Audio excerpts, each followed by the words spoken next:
So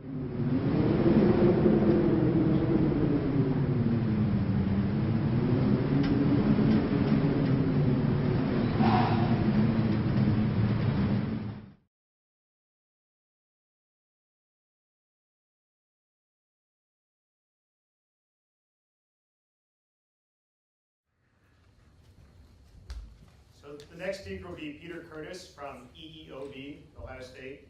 And I had the great pleasure when I was a student here of actually taking a course with him, and he took us to Costa Rica to learn about tropical ecology. Were you on that course? I was. Okay. That goes way back. Thanks very much. It's a great pleasure to be here. Let me see if I can. Advancing is just touching on that course. Okay.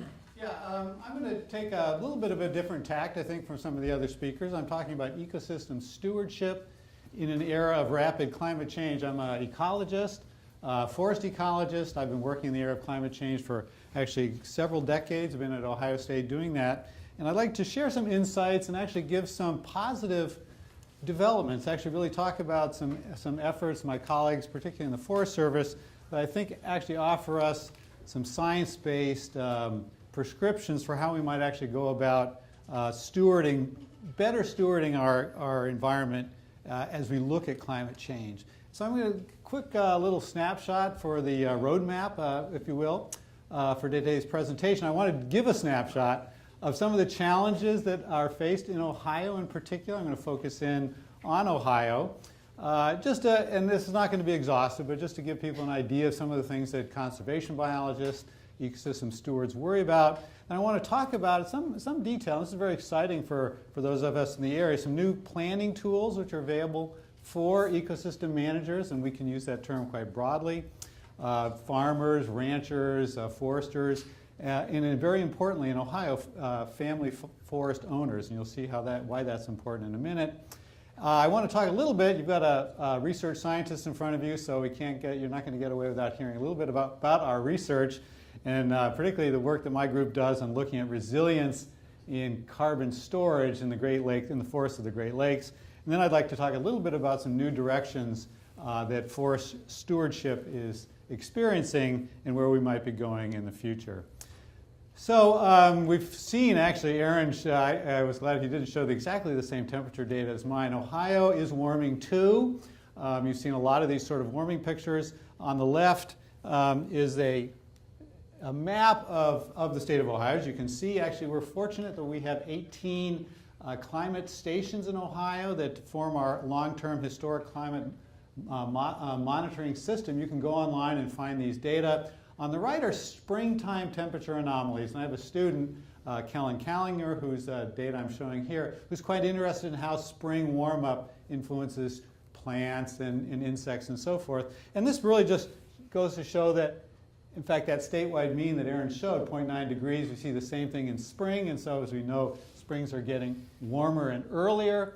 And although it's not evenly distributed around the state, and if you look closely at some of those other temperature maps, you would have noticed that the northeastern part of the state was warming more. And in fact, these data here from Trumbull County, which is right up there in the northeastern part of the state, and that county has warmed 2 degrees in the spring. So it's not differential, and of course that's true across the country as well. So our state is warming. This poses some challenges for our ecosystem. And I want to just give one example of our concern and the way that our need for stewardship. And this is actually just in terms of how species are doing. Are they doing well? Are they doing poorly in our state? And in this case, there's 2 examples of 2 wildflowers, the Indian paintbrush on the left and bristly buttercup on the right. And my student, Kellen, has been looking at historical records and looking at how their ranges have changed. And the point here simply is that the Indian paintbrush, if we look at the historic record of collections between 1895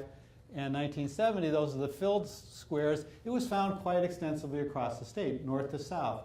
More recently, since 1970, it's only been found in 2 counties, Adams and Scioto County in the south. So this is a species that is not doing well. It's declining significantly in abundance in our state. On the other hand, bristly buttercup is actually doing fine. In fact, it's expanding its range. So you can get a pulse, if you will, of the state of particular species by doing this. And Kellen went ahead and looked at 207 different species.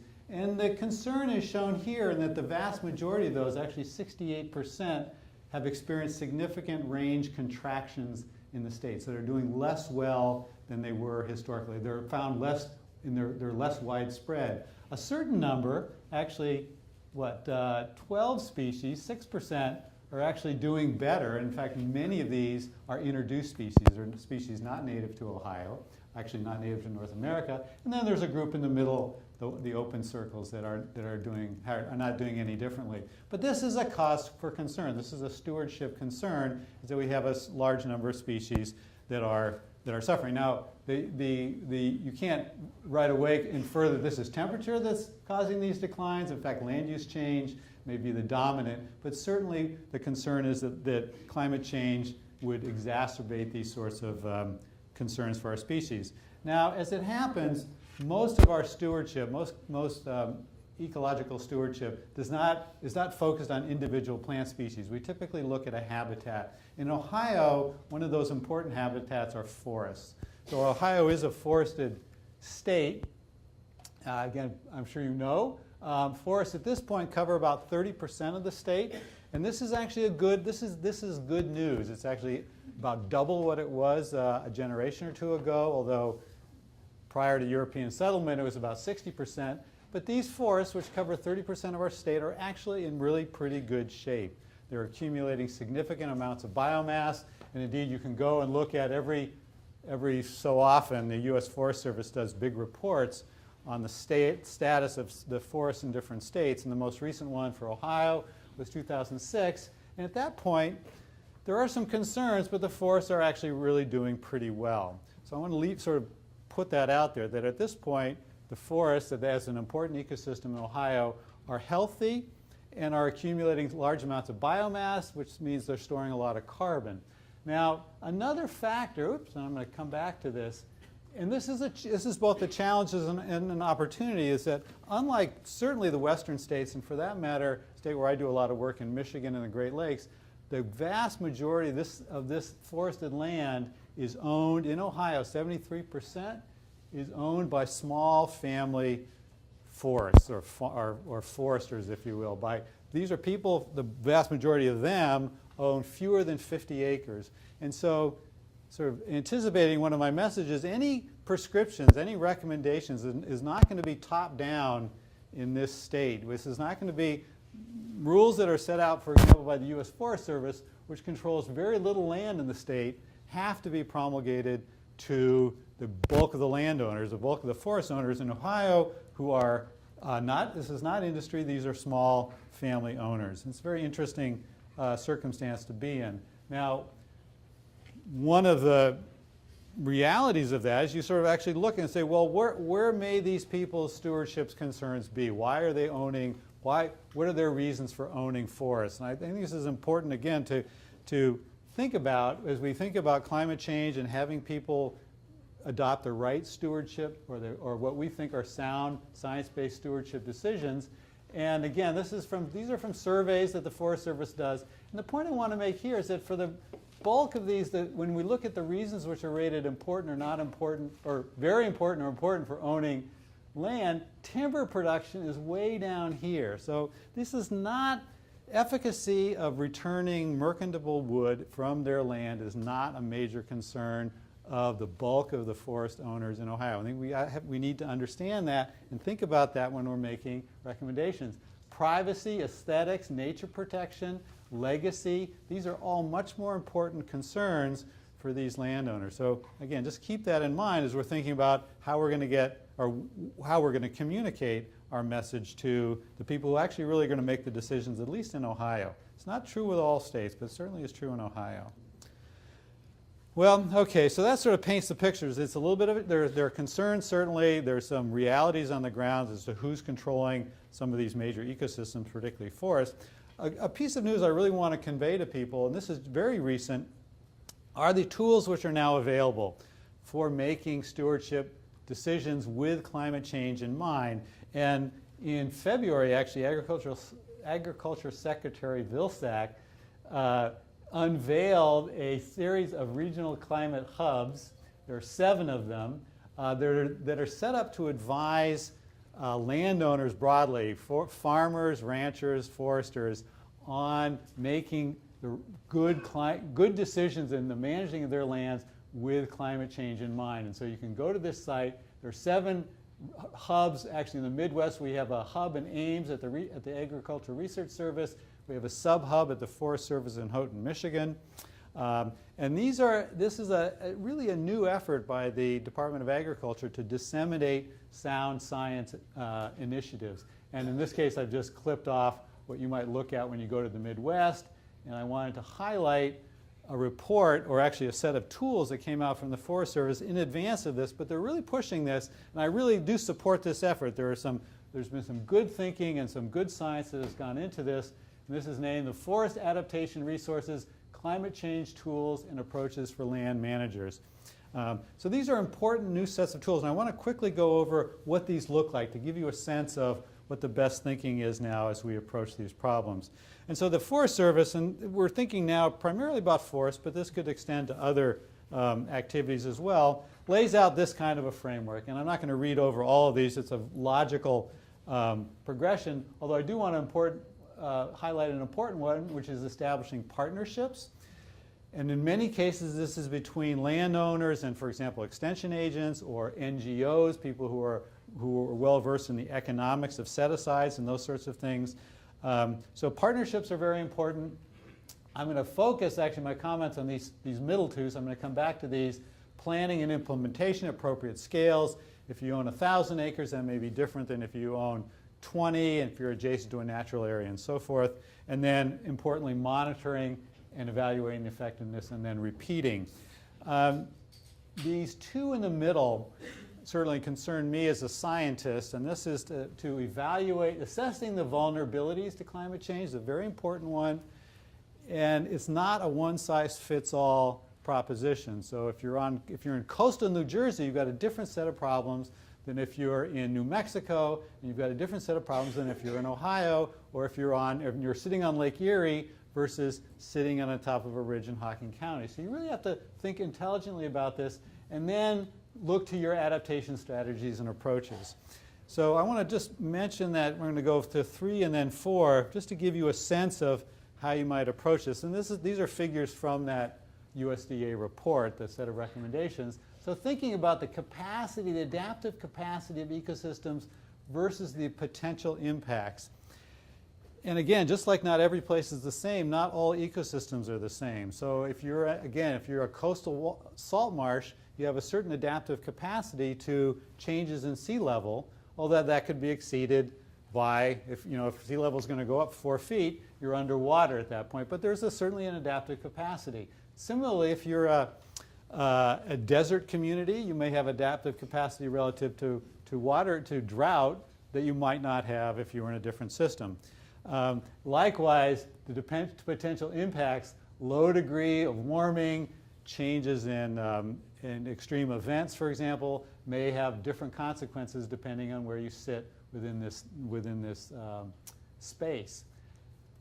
This just came out. I was really happy to see this slide because actually it illustrates that we're sitting in somewhat of a fortunate position here in Ohio. We're not on the coast and we're not out west, was really what this boils down to. This is right out of that National Climate Assessment that it was just released, and it's looking at forest vulnerability with respect to carbon exchange. So this is that storage term with different levels of impact, likelihood of future warming, and then vulnerabilities. And what I want to say is that we're here. We're in the blue. We can sort of count ourselves fortunate. We're in the wetter eastern forests, which have fairly low vulnerability until we actually get up here in the extreme end of the warming, in which case carbon exchange is becoming increasingly at risk.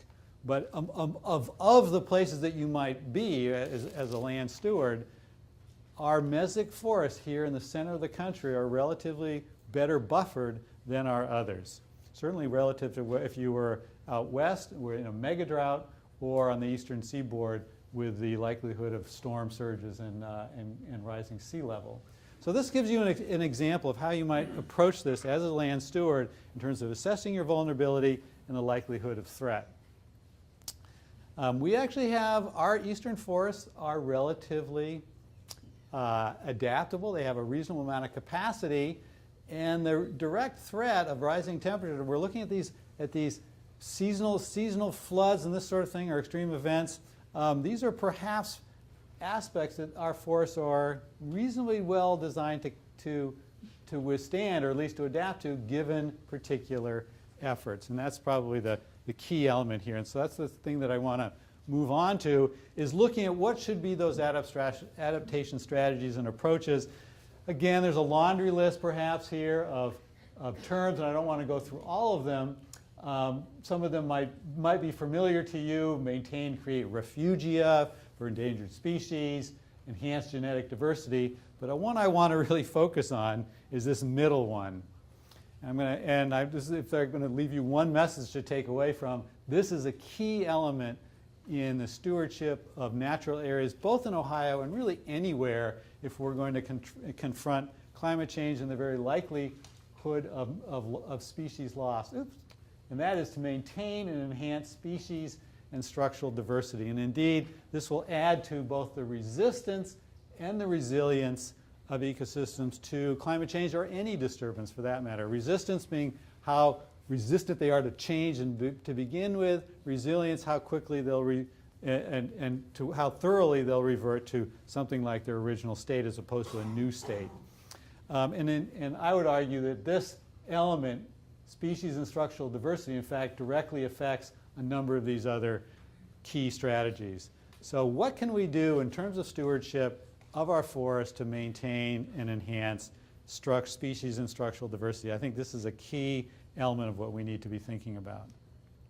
Okay, well, that brings us to my research and efforts that we've made to better understand the resilience of forests, in this case a little further north from here in Michigan, to climate change and to other factors that are out there in the environment. In this case, aging of forests has been a particular concern of ours. And here's our gang a year or so ago, some of the principal players who I really have to thank. It's a very much a collaborative effort, and I also really need to acknowledge the Department of Energy, which has been funding our research for quite a few years, and their interest in the carbon cycle in particular. And this takes place at a biological station, regrettably controlled by that school up north, but we've come to grips with that. And they let me in anyway, and that's fine. So why is carbon important? Why is carbon storage by forests important? And I hope I don't have to spend a lot of time convincing you of this. We can sort of divide the world into carbon sources and carbon sinks, and we can think about producers, green plants and ecosystems, and consumers, the anthropogenic side of things. The point really is that CO2 is produced by sources, we think, fossil fuel combustion being an important one, but there are others. Land use change, deforestation, for example, and simply respiration by ecosystems. And the CO2 produced by sources is taken up and stored by sinks. And forest, agricultural land, harvested products, the oceans, fresh waters are all important sinks. But in terms of terrestrial sinks, forests are thought to be the largest of those, of the terrestrial sinks for atmospheric CO2. And so this is one of the reasons that the DOE, they're not, I don't think, universally a bunch of tree huggers, but they like to, they support our research because of the importance of forests as CO2 sinks. And we've spent a certain amount of time worrying about how much carbon is there in forests, where is it, how much is going in, how much is leaving, and how much is stored. And so this is a typical sort of graphic of a Great Lakes forest in terms of where the carbon is. Total about 80 tons of carbon per hectare. It's stored mostly in the soil and organic matter, little bits in trunks, some of it is in roots, a little bit in leaves and so forth. It's coming in from photosynthesis, it's leaving by respiration. The difference between those two large fluxes is how much is actually stored. And we're interested in what's a good year, what's a bad year, how does climate variability influence that storage term. And actually we're interested in how these numbers will change as our forests age, in fact. So that's kind of the things that we do in terms of thinking about carbon storage. how do we do this? And I have to throw this out. It's probably unfamiliar to most of you. The technology, just as it is in, it's not quite as dramatic as taking ice cores on mule trains to the top of tropical mountains, but we've benefited a lot from advances in meteorology techniques, in remote sensing, and a whole variety. We play a role in feeding information to all of those. But we can monitor the carbon exchange, the CO2 uptake and release by a forest, basically 10 times a second, 24/7, 365 days a year. So we measure CO2 as it's delivered by turbulent eddies to the canopy, and then as it's swept out again. Again, we do this 20 times a second, 365 days a year. We've been doing this now since 1999, and there are other stations that have been doing this longer. So we have a very rapid assessment of forest carbon storage. And I would say that we're not alone in this regard. We're one of a number of sites. In fact, we manage a number of towers. But there's a network, which we call AmeriFlux. Fluxes are exchanges of mass and energy to surfaces and away from surfaces. And so this is a group, a network in the Americas, extending from, actually there are even some more south of here in South America, through Mexico, quite a few in the US and into Canada. Each of these has a facility somewhat like this, although they're not all in forested lands, delivering information to modelers, to synthesizers who can pass some of this information along to modelers. So while we have these towers that monitor this rapid CO2 exchange, as ecologists, we really like to be down in the dirt and running around and sort of like looking for the missing penny. Where is that carbon going? Is it in the soil? Is it being taken up from or being lost from leaves? What are the ferns doing, and so forth? So we spend a lot of time working out where the carbon is. And one of the key things that we found, I'm going to give you a couple of data slides, and it relates back to this point about diversity, biological and structural diversity that I made earlier. And this has certainly been one of the key results that we've realized is that forest plots, when we measure across the landscape, and we know a lot about what's going on there, those that are more structurally complex have the highest carbon storage. And we have new tools for measuring complexity that we're pretty proud of. Here's my former student of mine, Brady Hardiman, with a ground-based LiDAR system. It's bouncing laser beams. It's basically just a fancy laser rangefinder that we can construct three-dimensional maps like this of the canopy. And we can quantify this. You have to have a fancy term. We call it rugosity to quantify this degree of complexity. And then we can map productivity against that and see what the relationships are. And so we found that actually structural complexity is a key element, a key driver in these forests for their ability to continue to store carbon as they age. The other element, and again, perhaps not too much of a surprise, it certainly fits very well in with ecological theory, is that biologically complex systems are also more resilient. And this is just a cartoon trying to summarize a lot of data. On the left-hand side here describes plots which are dominated by just a few species, the pioneer species, aspen and birch primarily. And when they age and when those aspen and birch die, there's very little to take up the slack, and typically their productivity goes down. Again, perhaps not surprisingly, systems which are more diverse, when those early pioneers die, there are other species coming up, and they're much more resilient to some of these typical age-related declines. So higher biodiversity, greater ecological resilience. This is a key message as we think about climate change and the need for resilience. We're pushing our systems extremely, and so we need to give them as much resilience as they can, essentially naturally. And this is the way to do it. Structural and species diversity is the best way that we know of to do this. So there's a couple more points here. In thinking about this then, so what do we make for, how do the recommendations play out? And I have a slide about what I call new directions in forest stewardship. As we think about sort of the way things have traditionally been done to maximize timber production, and the way we might think about doing things in the future, particularly in the Great Lakes, where that may not be as great an imperative, yet we have what we would argue a huge imperative to increase diversity. And so I have a little space here with on the y-axis from simple to complex, low to high diversity, structural and compositional complexity. And I would argue you can also map climate change mitigation potential along the same axis. So the more complex the system, the more likely you are to have both adapt to and perhaps help mitigate the effects of climate change through things like carbon uptake. And on the y-axis is mapped management intensity from unmanaged to very heavily managed. And as you might expect, when you map on different forest conditions, it might look something like this, where left to their own devices, forests grow from, after disturbance, say like it's pictured here. Eventually, they'll, over 100 or 200 or 300 years, depending where you are, you'll end up with a very complex old-growth forest that might look something like that. The picture from the Porcupine Mountains on the Upper Peninsula of Michigan, one of our remnant old-growth forests. Forestry, traditional forestry, on the other hand, is one of the goals really is to simplify the system so that you can maximize production and efficiency of extraction. So we have a series of tools in traditional forestry of increasing management intensity, although indeed in North America, clear cuts followed by intensive plantation is really the dominant form, although there are other tools at our disposal.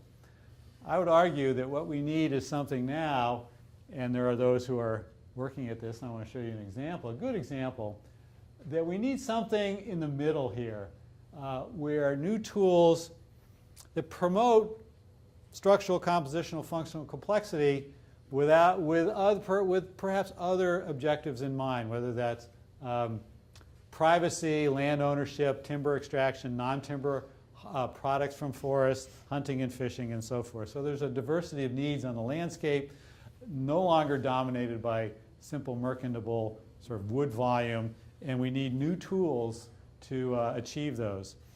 And I'll say that some of those tools I think are very nicely put out now by the Forest Service is recognizing these and are actively seeking to disseminate those. So I want to end on this with a great example of people who are putting this into play in innovative partnerships.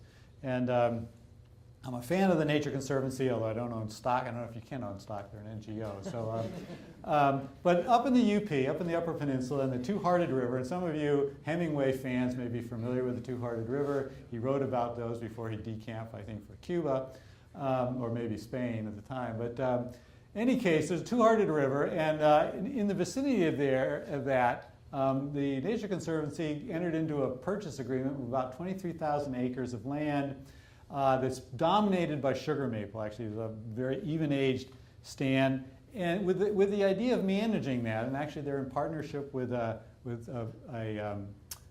commercial timber operations, Compass Forestry Consultants, I think is their name. But in any case, they had an idea that they could put into play some of these recommendations with the goal of increasing these measures of diversity, species, age, classes, structural attributes, without necessarily waiting 200 years for these to happen naturally. And so this is what this area looks like. This is about 9,000 acres of that 23,000 acre parcel. And what they've done and what you can see is that they've gone in and this is a commercial timber harvest. So they are interested in harvesting maple, but not in a traditional fashion. Actually, they went in and as an experiment, cut little holes in the forest to try to emulate natural blowdowns and natural disturbances with the idea that this would facilitate complexity both in the short term as well as in the long term as other species came into these gaps. And so what you can see is actually there's little gaps and medium-sized gaps and big gaps, and we're going to be coming in there as well with our LIDAR and sort of looking at how this relates to rugosity and so forth and other key ecological attributes. But I think this is exactly what needs to come into play, and what we would hope is that results from this sort of work can then be extended to the homeowner who might want to do a similar sort of thing, but albeit perhaps in an oak hickory forest in southern Ohio versus a sugar maple site on the UP. So this is really the direction that we need to be taking. So with that, I want to just finish with a couple of conclusions. I always do this, and this is partly from being a lecturer. Okay, here are the take-home points. Is this going to be an exam? The answer is yes. So take good notes. So So Ohio's ecosystems, they face a lot of challenges from climate change. I don't want to downplay that, but there's natural ecological resilience, and we have to recognize that and take advantage of it and actually facilitate it, promote it. To do that, there are some good planning tools that are now available that enable sound, science-based adaptation strategies to be formed, and there are professionals out there who are prepared to help people with that. It's not just seat of the pants anymore. We have good science backing this up. Key best practice for climate change adaptation, and I would argue as well mitigation, is to maintain and enhance species and structural diversity in our ecosystems. And lastly is that reality check, and I come back to a point I made earlier, that in Ohio at least, forest stewardship rests largely with family landowners. And my screen just went dead. I guess I ran out of time. Our management strategies must be tailored according to that group. Otherwise, we're just whistling in the wind. Thanks very much.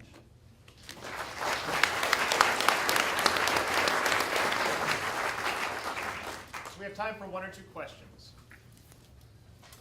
I hear a lot of people talking about the climate change causing like poison ivy to grow more prolific. Is there any validity? And kudzu too, actually. Pardon? And kudzu. Okay. Both of us. Yeah, that's true, actually. Elevated CO2, I spent 15 years studying the direct effects of elevated CO2. And this is sort of the bad news, is that plants which are naturally aggressive and invasive are the ones that are most likely to take advantage of that. It's actually a natural fertilizer. So plants grow more when all other things being equal. If they've got enough water and nutrients, they will grow bigger and typically, or faster, and in some cases bigger, given additional CO2. And the reasons for that are fascinating biologically. They're probably boring for everybody else. But the bottom line is that things like poison ivy, rapid grower, kudzu, garlic mustard, these are those species which are likely to take advantage. So the winners, as I've often said, it's unlikely in a place like Ohio, it's unlikely that we're going to be a brown planet with a given adequate moisture. We'll be green, but it's going to be a different kind of green. It may, think Jeff Reuter's hand with the bacteria, it may not be exactly the green you want to see. And we're very, very concerned about losing diversity and losing species, because in the end that provides the resilience and the resistance. The simpler a system is, it's no less true in ecology than it is in engineering, in systems engineering. The simpler systems are least stable, right? And we're playing off the same body of theory. One more question in the back. Do you see diversity as primarily maintaining and restoring native species? Is there a role for introduced plants? That's a loaded question. Native species have a lot of advantages, and many of them have to do with their interactions, and so that interactions with wildlife and things which, as an ecologist, I mean, birds don't occupy much energy, but of course they're very, very important, and it's more likely that they're going to have relationships with species that they've been around for a long, long time. So those would be native species primarily. Personally, I'm not diametrically opposed to introduced species, but as we think about structural and complexity in ecosystems, it would be, I think, actually very difficult and probably ill-advised to try to achieve that with non-native species. You could easily have, the ones that succeed are those very, very aggressive ones, and they're likely to take over, and you're going to end up with a simpler system.